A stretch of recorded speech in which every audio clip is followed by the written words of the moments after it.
Bab 15 Pertemuan Kesempatan. Johnson adalah direktur pemasaran perusahaan kami. Dia menyapa kami dengan hangat dan dengan bercanda mencubit pipi Ava saat melihat kami. Di satu sisi, Johnson mengambil peran aku dengan mengambil alih departemen pemasaran perusahaan.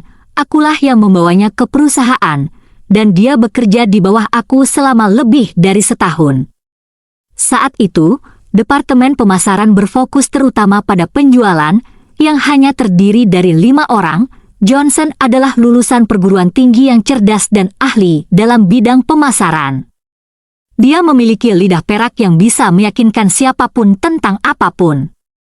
Dia mengambil alih posisi aku ketika aku hamil sementara Matthew mengasuhnya.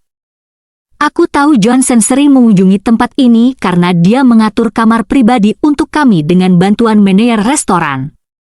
Jelas sekali dia jauh lebih perhatian daripada Matthew. Melanie juga akrab dengan Johnson saat keduanya saling bertukar pandang saat Johnson memesan makanan. Sementara itu, aku tidak terlalu memperhatikan pesanan dan langsung masuk ke kamar pribadi karena aku tahu Matthew tidak akan mengecewakan aku atau Ava dalam aspek itu. Segera setelah itu, Johnson mengikuti kami ke dalam ruangan. Karena sudah lama sejak terakhir kali aku melihatnya, aku memberi isyarat baginya untuk duduk dan mengobrol. Aku bertanya kepadanya bagaimana keadaan perusahaannya, dan dia diam-diam menjawab sambil melirik ke arah Matthew. Kadang-kadang, aku tahu Johnson di depan aku berbeda dengan yang aku rekrut sejak lama. Memang benar, zaman telah berubah, dan tidak mengherankan karena Matthew kini menjadi bosnya.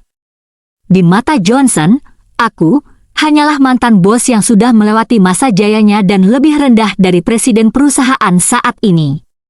Aku tidak melakukan kesalahan, Johnson untuk itu, tapi melihatnya tetap mengecewakan. Aku telah menjadi barang antik di Tanum Corporation. Sungguh menyanjung setiap kali orang menelepon aku, Nyonya, tapi pada akhirnya, itu hanyalah bentuk sapaan hormat. Aku pikir orang-orang akan berhenti mengakui aku jika Matthew dan aku berpisah suatu hari nanti. Lagi pula, bahkan Matthew sudah melupakan semua kontribusiku pada perusahaan. Siapa yang mau ingat wanita yang mendirikan Tanum Corporation dan berdarah-darah karenanya? Itu adalah pemikiran yang menyedihkan bagi aku. Telah bekerja tanpa henti saat itu, namun babak itu telah lama berakhir, dan hasil kerja kerasku tidak lagi dapat dinikmati. Meskipun orang-orang terus menyanyikan pujian, tidak ada yang tahu rasa sakitku karena itu adalah bebanku sendiri. Aku menyadari betapa berubah-ubahnya dunia ini. Pada saat itu, aku menjadi semakin yakin akan satu hal. Tidak ada seorang pun yang memperhatikan aku, jadi aku harus menjaga diri sendiri.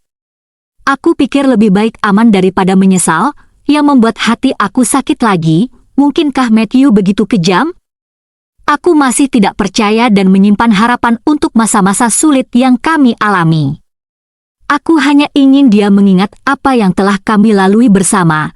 Terlepas dari apakah aku mendapat pujian atau tidak, aku ingin percaya dia tidak begitu kejam. Sementara itu, Johnson diam-diam minta diri saat makanan tiba. Telepon Matthew terus berdering selama makan. Sebagian besar panggilannya adalah tentang bisnis, tetapi ada satu panggilan di mana dia melirik ke arahku sebelum keluar untuk menjawabnya.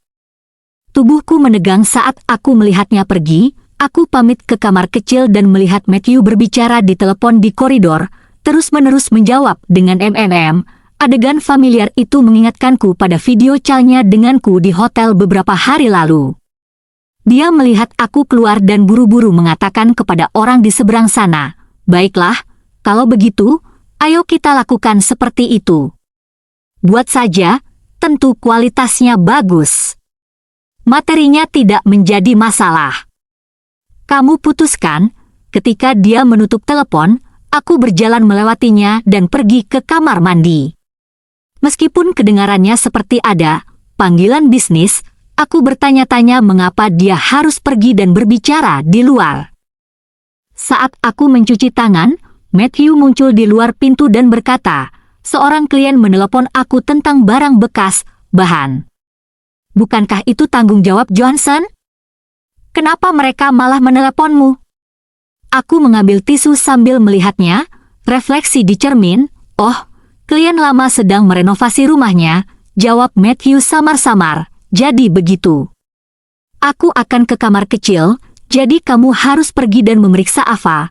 Aku mengatakan ini untuk memastikan Melanie tidak akan menindas putriku. Matthew menarikku mendekat, menciumku, dan kembali ke kamar pribadi. Segera setelah itu, aku tersenyum pahit dan menuju ke kamar kecil. Namun, sebelum aku selesai menggunakan kamar mandi, aku mendengar langkah kaki, menandakan ada 2 langkah lagi, orang telah memasuki kamar mandi.